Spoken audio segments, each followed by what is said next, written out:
In this ninth and final video on the go-to-market series, learn about the nuts and bolts of go-to-market.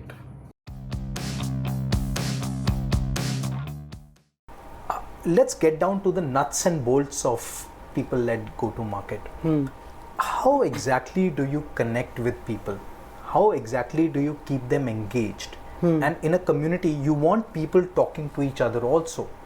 So what are the right platforms to approach your people first go-to-market? Okay, so when you talk about strategies, but how do you actually engage people? Let me tell you, it's purely common sense. Today, if you are a stranger to me, so first I need to grab your attention and then I need to engage you over that attention. Is one point that is required for one-on-one connections that is important. And I think the more you talk to people, the more your mental models and your brain is tuned to think on that levels. When you talk about community engagement, just think of it a group of people and then you have to start engaging them. So what you will do, you will go and speak that, hey, I know this guy has done this. I know this guy has done this. Or, hey, I have this amazing book. Why don't you take it from me?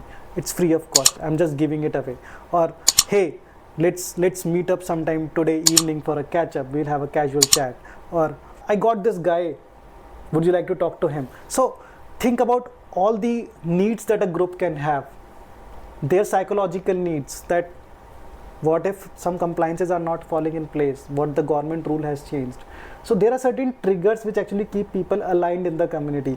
Not just functional needs. So if I'm building a startup and I'm joining a community on finance professionals, I may not be needing certain things on accounts and financing that my CA is looking after. But what I would be interested in knowing what are the top connections that I can make so that I can raise around in the next 12 months.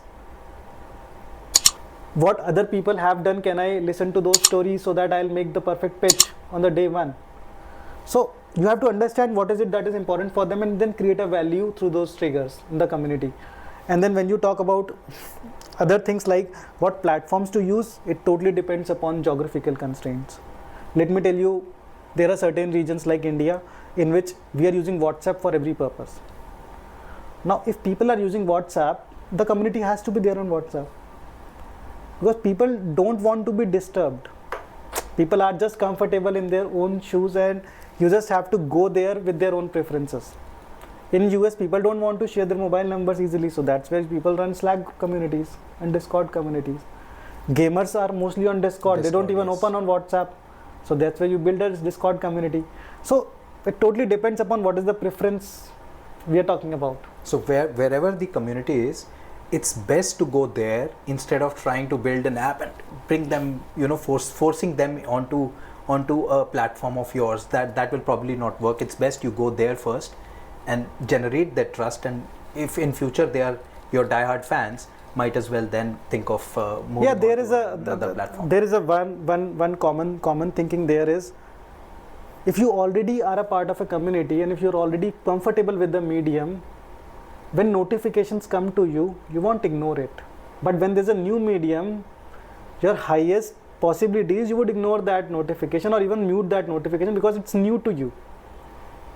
You don't want to touch your current Apple cart. So your initiative has to go and fit into that Apple cart.